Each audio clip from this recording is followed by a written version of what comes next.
Hello everyone. आजच्या बीआरएमच्या लेक्चरमध्ये पुन्हा एकदा सर्वांचं स्वागत. आपण जो काही फर्स्ट युनिट मधला 5th चॅप्टर सुरू केला रिसर्च डिझाइन, तर त्याची नीड इम्पॉर्टन्स आपण पाहिलेत मागच्या लेक्चरला. तुम्हाला मुळात रिसर्च म्हणजे काय हे समजलंय, रिसर्च डिझाइन म्हणजे काय हे समजलंय.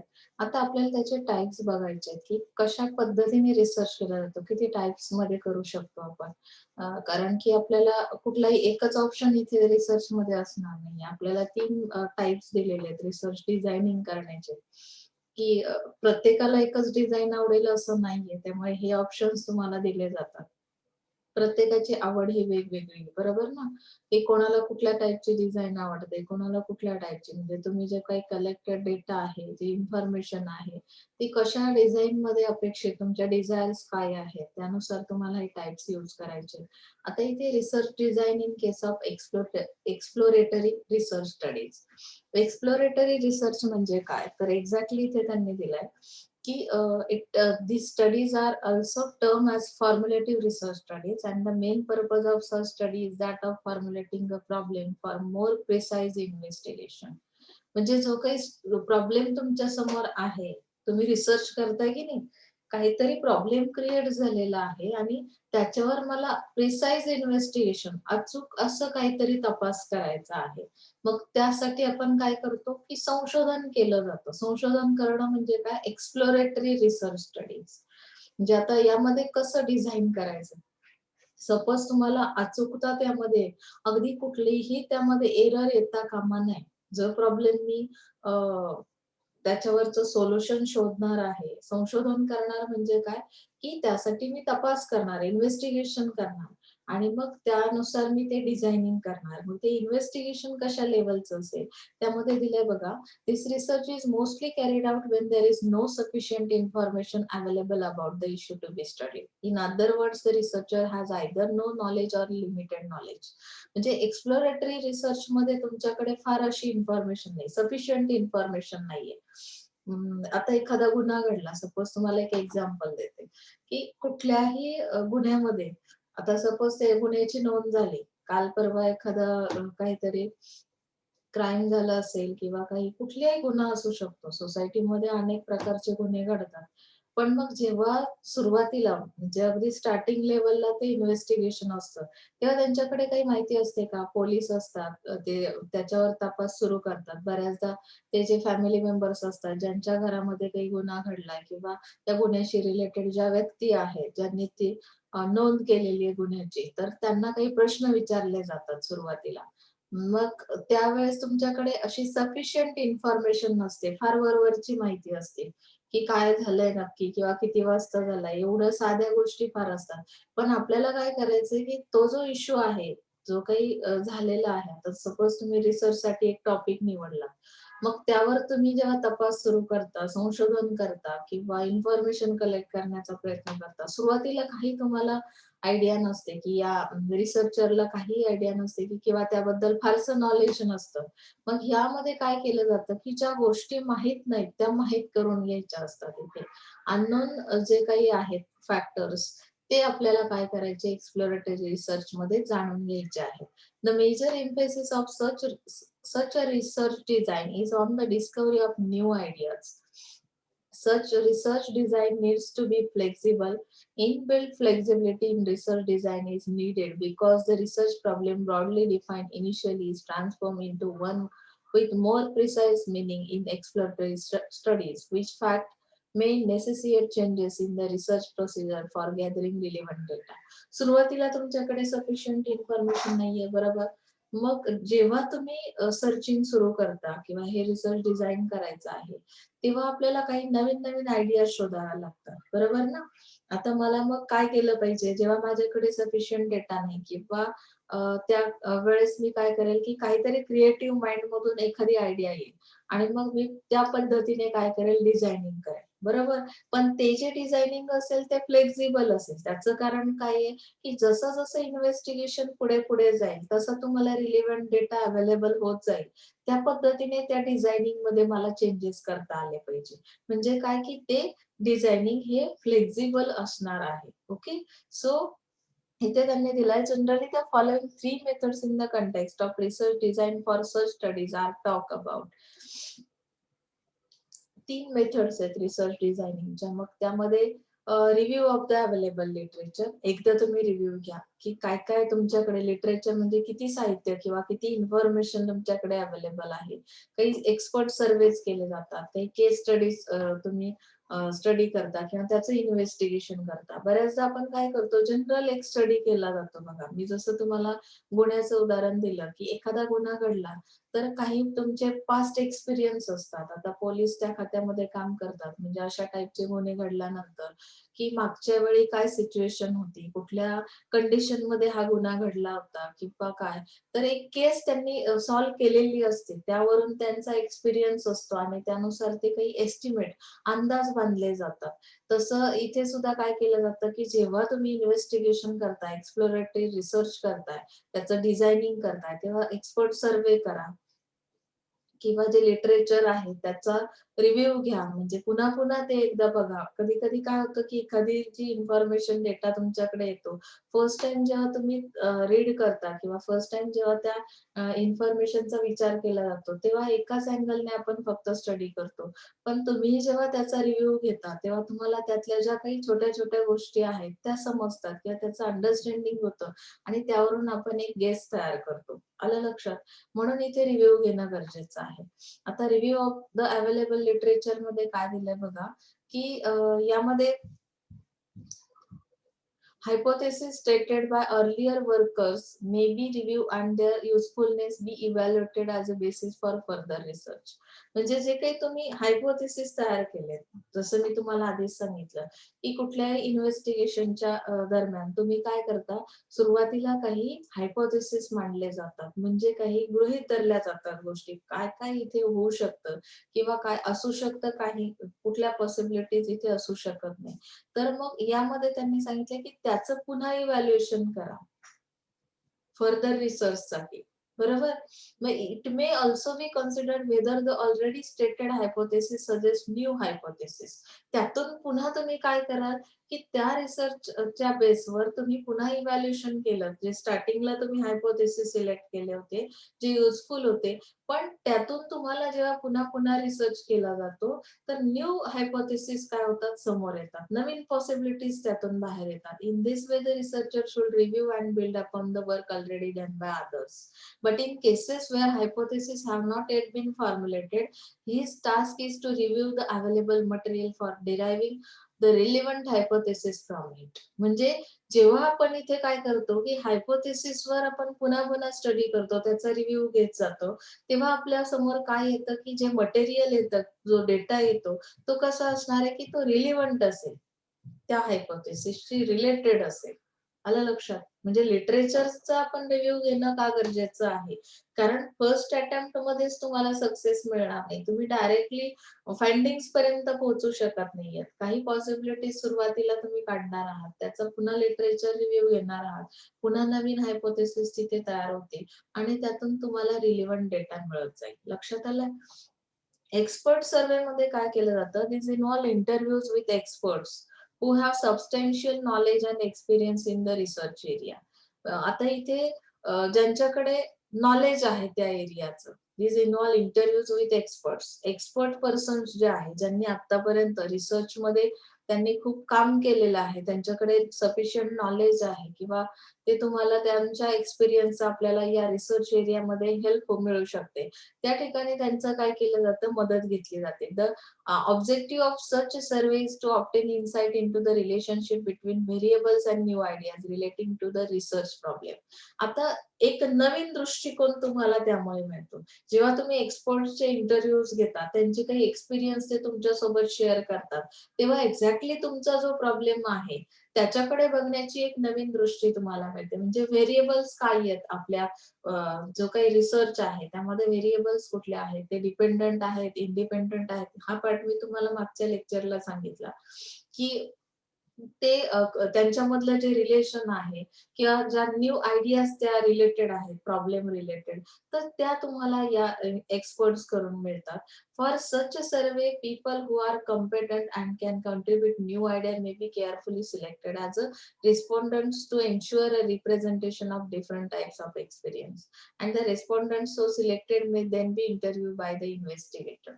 म्हणजे जे काही रिस्पॉन्डंट तुम्ही त्यातून सिलेक्ट करणार आहात ॲज अ रिप्रेझेंटेटिव्ह म्हणून, ज्या लोकांकडून जे व्हेरिएबल्स तुम्ही आता रिलेशनशिप काढलात, मग कुठला व्हेरिएबल डिपेंडंट आहे, इंडिपेंडंट आहे, त्यातला रिस्पॉन्डंट मी एक सिलेक्ट केला, तर त्याचा पुन्हा इंटरव्ह्यू घेतला जातो इन्व्हेस्टिगेशनसाठी. म्हणजे इन्व्हेस्टिगेटर्स काय करतात, की पुन्हा इंटरव्ह्यू घेतात आणि त्यांच्याकडून त्यांचे काही ओपिनियन्स घेतले जातात, की हा जर प्रॉब्लेम आहे, तर यावर आपण सोल्युशन कसं फाइंड आउट करणार आहोत. यातून आपण इन्फॉर्मेशन कलेक्ट करतोय बघा. म्हणजे जेव्हा आपल्याला ही डिझायनिंग करायची आहे, तर त्यामध्ये आपल्याला अशा पद्धतीने झालं. केस स्टडीज काही काय केले जातील, स्टडी केले जातील. त्यामध्ये त्यांनी सांगितलंय in an exploratory. This type refers to insight-stimulating examples. Single cases relevant to the issue are selected and studied in order to collect information for the main study. म्हणजे इथे single cases relevant to the issue. आता कुठलाही एक select केला जातो. म्हणजे आता suppose केस स्टडीमध्ये जे एक्झाम्पल आहे, जे काही व्हेरिएबल्स आहेत त्यातून एक सिलेक्ट केला, की मग त्या रिलेटेड आपण रिलेव्हंट डेटा जो आपल्याला काढायचा आहे, तो कसा घेतला जातो? Attitude of the investigator, the intensity of the study.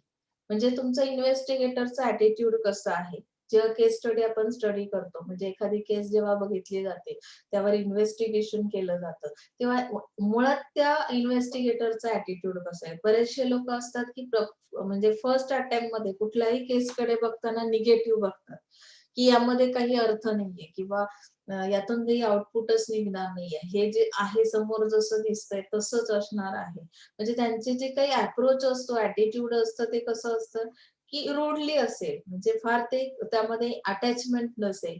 त्यांची इंटेन्शन कसं आहे त्या स्टडीबद्दल. म्हणजे ते खूप बारकाईने अभ्यास करतायत, त्याचा तपास करतायत, की त्यांची एबिलिटी कशी आहे. त्यानुसार ते काय करतात, की त्या केसचा विचार करतात आणि त्यातून एक आपल्याला प्रोसिजर तयार होते. म्हणजे प्रोसिजर म्हणजे काय, की एक नवीन दृष्टिकोन त्यातून बाहेर पडतो, की नक्की ह्या केसमध्ये काय आहे. म्हणजे अशा पद्धतीने त्यांनी केसचा स्टडी एक्सप्लोरेटरी रिसर्चमध्ये सांगितलं. त्यासाठी तुमचा इन्व्हेस्टिगेटरचं इंटेन्शन, एबिलिटी आणि त्यामध्ये असणारा ॲटिट्यूड याचा विचार केला जातो आणि त्यानंतर त्या केसवरून आपल्याला काही इन्फॉर्मेशन मिळते. लक्षात आलंय? Research design in case of descriptive and diagnostic research studies. आता यामध्ये काय केलं जातं बघा. The major goal of a descriptive research is to describe events, phenomena and situation since description is made on the basis of scientific observation. म्हणजे आता descriptive research जो आहे, त्याचं डिझायनिंग, रिसर्च डिझाइन कसं केलं जातं? तर ते त्याचा बेस काय आहे, की सायंटिफिक बेस आहे. सायंटिफिक ऑब्झर्वेशन घेणं. आता तुम्ही म्हणाल, "मॅडम ऑब्झर्वेशन घेणं आणि सायंटिफिक ऑब्झर्वेशन घेणं, यात काय डिफरन्स आहे?" तर यामध्ये त्यांनी दिलं, की "it is expected to be more accurate and precise than casual." म्हणजे कुठलीही गोष्ट इथे कॅज्युअली केली जात नाही. म्हणजे ॲक्युरसी त्यामध्ये असली पाहिजे त्या ऑब्झर्वेशन्समध्ये. त्यानंतर आता जसं तुम्हाला विचारलं, की "आज तुमची बस किती वाजता आली होती?" तुम्ही बोलाल, "मॅडम आली होती 9-10 वाजेच्या दरम्यान." 9 ते 10 हे काय झालं? कॅज्युअली तुम्ही सांगून टाकलत, की 9 ते 10 म्हणजे एक्झॅक्टली टाईम पिरियड दिलेला नाही. ॲक्युरसी आहे का त्या ऑब्झर्वेशनमध्ये? अजिबात नाहीये. म्हणून इथे जे काही डिस्क्रिप्शन आहे, ते सायंटिफिक ऑब्झर्वेशनवर डिपेंड असेल आणि ॲक्युरसी त्यामध्ये आणण्याचा प्रयत्न केला जाईल. Where diagnostic research studies determine the frequency with which something occurs or its association with something else. From the point of view of the research design, the descriptive as well as diagnostic studies share common requirements, and as such we may group together these two types of research studies. म्हणजे यामध्ये त्यांनी काही common requirements घेतलेल्या आहेत. Diagnostic असेल, research किंवा descriptive असेल. मग कॉमन रिक्वायरमेंट्स कुठल्या आहेत, तर त्यासाठी काय केलं जातं बघा, in descriptive as well as diagnostic studies researcher must be able to define clearly what he wants to measure and must find adequate methods for measuring it, along with a clear-cut definition of population he wants to study.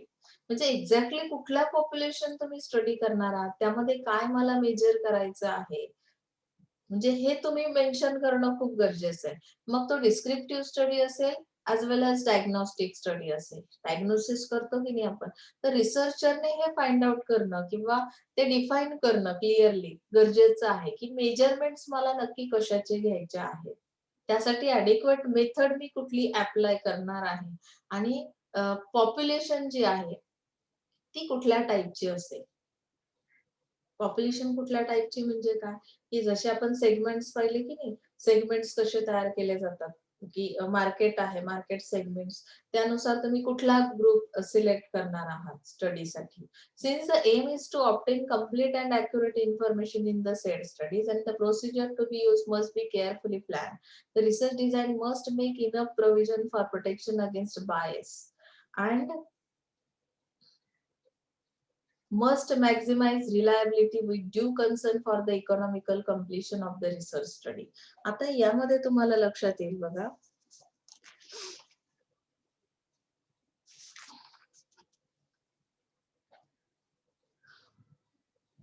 Design साठी काही त्यांनी हे दिलेलं आहे, की descriptive आणि diagnostic designing कसं केलं. Design in such studies must be rigid and not flexible. आता हे सायंटिफिक ऑब्झर्वेशन्स आहेत, त्यामुळे इथे अॅक्युरेसी आहे. तर ऑब्व्हियसली यामध्ये रिजिडनेस असेल, ते शक्यतो चेंजेस आणता येणार नाही ह्या डिझाईनमध्ये.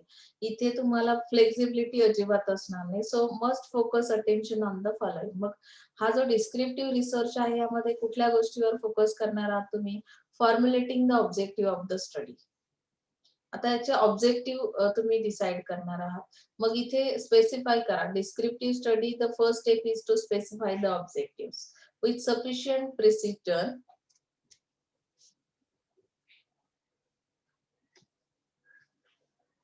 Sufficient precision to ensure that the data collected are relevant, otherwise the study may not provide the desired information. म्हणजे जो काही डेटा इथे कलेक्ट केला जाईल, आता तुम्ही पहिल्यांदा ऑब्जेक्टिव्ह स्पेसिफाय केले, मग ते ऑब्जेक्टिव्ह साठी जो काही डेटा कलेक्ट केला जातो, जी काही सफिशियंट इन्फॉर्मेशन तुम्हाला मिळते, ती अचूक असली पाहिजे. तो डेटा रिलिव्हंट असला पाहिजे तुमच्या प्रॉब्लेमशी. आलं लक्षात? सेकंड थिंग दिलेली आहे, designing the methods of data collection. आता जे काही इन्फॉर्मेशन आहे, त्यामध्ये डिझायनिंग कसं आणलं जाईल, तर several methods like observation, questionnaires, interviewing, examination of records with their merits and limitations are available for the purpose and the researcher may use one or more of these methods. म्हणजे आता data collection साठी ज्या methods आहेत, त्यामध्ये तुम्हाला हे दिलं की ऑब्झर्वेशन करून काही तुम्ही डेटा कलेक्ट कराल. क्वेश्चनरी वरून तुम्हाला जो रिस्पॉन्स येतो, जे आन्सर्स मिळतात, तुमचे रिस्पॉन्डंट्स कशा पद्धतीने आन्सरिंग करतात. इंटरव्ह्यू मध्ये जर काही क्वेश्चन्स दिले, क्वेश्चनरी प्रोव्हाइड केले, तर त्यामधून तुम्हाला कसा रिस्पॉन्स मिळतो किंवा एक्झाम घेतल्या जातात. तर ह्यामध्ये तुम्हाला रिसर्चरचा मेन पर्पज काय आहे, की ह्या मेथड्स तुम्ही अप्लाय करायच्यात मार्केटमध्ये आणि डेटा कलेक्शन करायचे. सिलेक्टिंग द सॅम्पल, त्यातून तुम्ही सॅम्पल सिलेक्ट करा, म्हणजे सॅम्पल अनालिसिस करा, ज्यामुळे काय होईल, की जी काही मार्केटमध्ये in such a fashion that the samples made accurate information with the minimum amount of research effort. तुम्ही जेव्हा हे टेक्निक्स अप्लाय कराल, ह्या मेथड्स अप्लाय कराल डेटा कलेक्शनसाठी, तेव्हा जे काही सॅम्पल सिलेक्ट केले जातील, ते कसे असतील, की त्यामध्ये तुम्हाला एक्झॅक्टली जो प्रॉब्लेम आहे, त्याच्यावरचं जो रिलेव्हंट डेटा आहे, तो घेता येईल किंवा त्यांची जी अॅक्युरसी आहे त्या इन्फॉर्मेशनची, आपण ती चेक करू शकतो. अदरवाईज काय होणार आहे, की तुम्ही ओव्हरऑल जनरल कन्क्लुजन काढत गेलात, तर यामध्ये पुढे आहे तुम्हाला रँडम सॅम्पलिंग वगैरे, की कशा पद्धतीने सॅम्पलिंग केलं जातं. पुढचा चॅप्टरच आपला तो आहे. तर सॅम्पल सिलेक्ट करताना ते प्रॉपर सिलेक्ट करा. त्यासाठी proper data collection methods apply करा, ज्यामुळे अॅक्युरसी असेल त्यामध्ये. कलेक्टिंग द डेटा मध्ये सांगितलं की usually one or more forms of probability sampling or what is often described as a random sampling are used.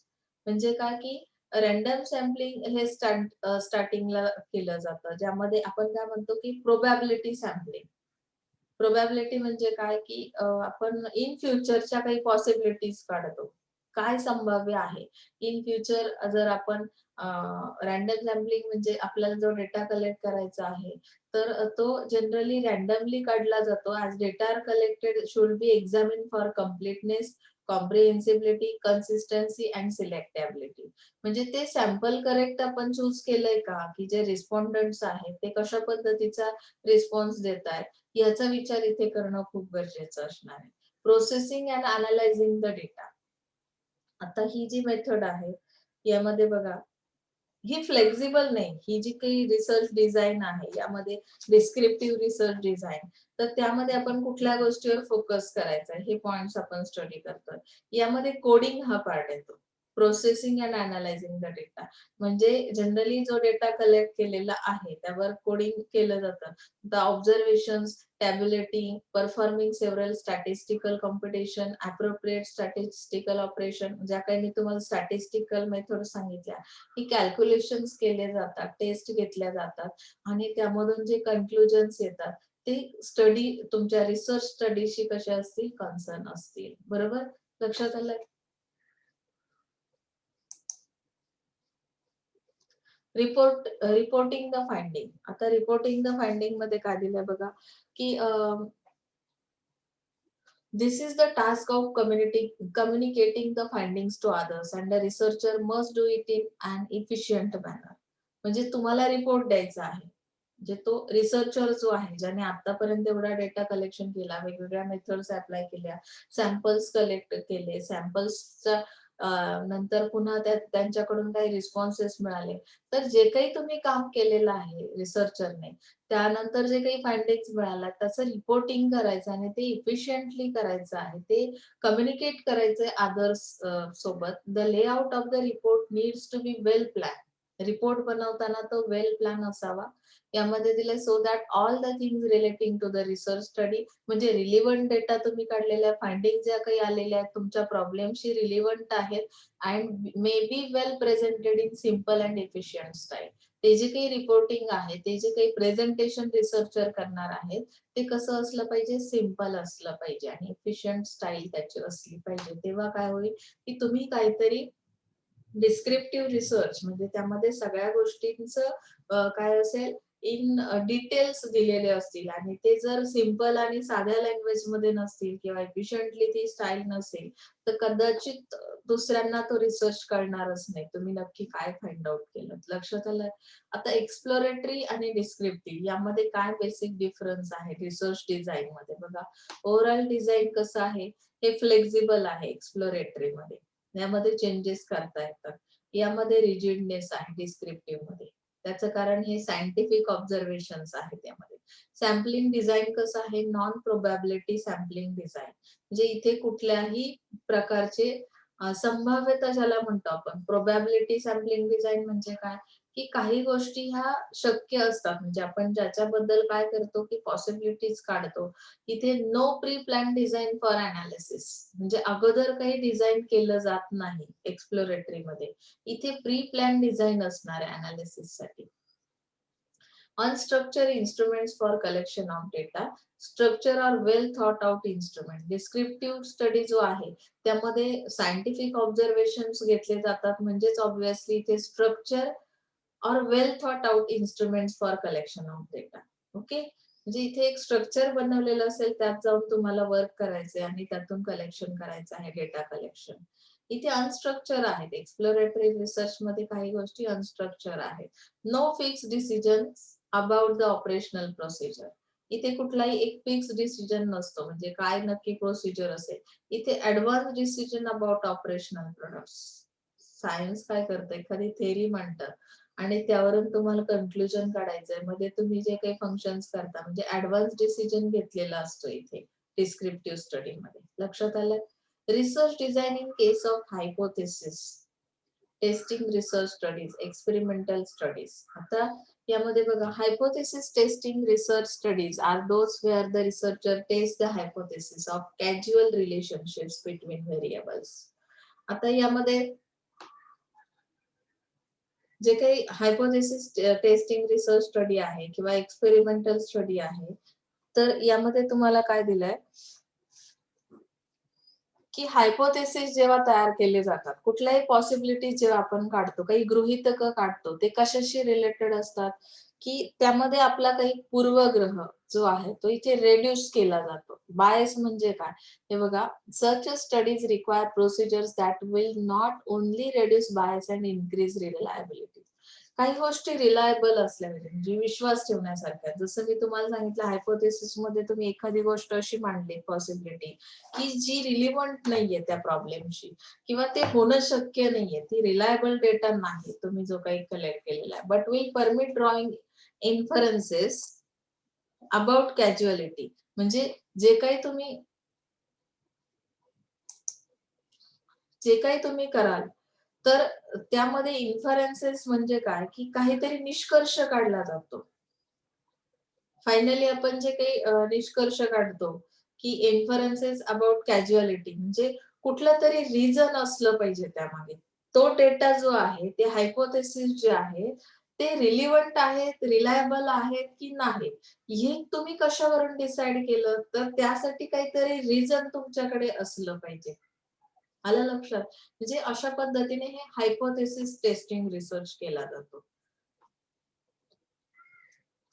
As such, the study of experimental design has its origin in agricultural research. आता agricultural research मध्ये काय केलं जातं बघा,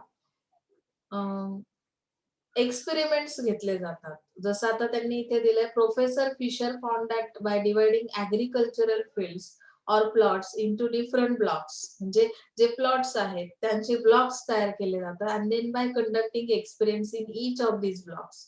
म्हणजे जो काही land area आहे तो, जे ब्लॉक्स बनवलेले आहेत ऍग्रिकल्चरल फील्डचे, तर त्या ब्लॉक मध्ये एक्सपेरिमेंट घेतले जातात. Whatever information is collected and inferences drawn from them happens to be more reliable.